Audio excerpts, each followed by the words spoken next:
il direttore con la D maiuscola, con la D grande, cioè il direttore che ha fatto diventare l'ospedale di Treviso un centro di riferimento regionale, colui che ha lanciato un ponte con l'università e ha portato i migliori protagonisti dell'università a Treviso,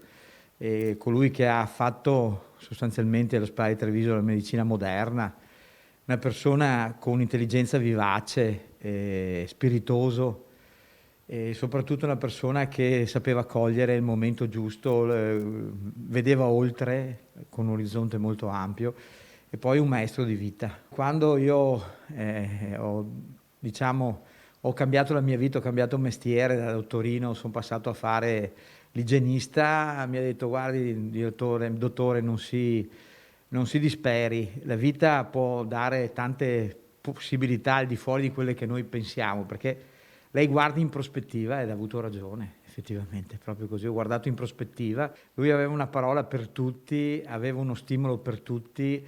ed era, come dire, sempre un positivo in assoluto, e quindi io mi ricordo le sue battute per ovviamente stemperare anche un clima magari che stava diventando anche difficile, eccetera. Quindi un protagonista a tutto tondo della sanità trevigiana.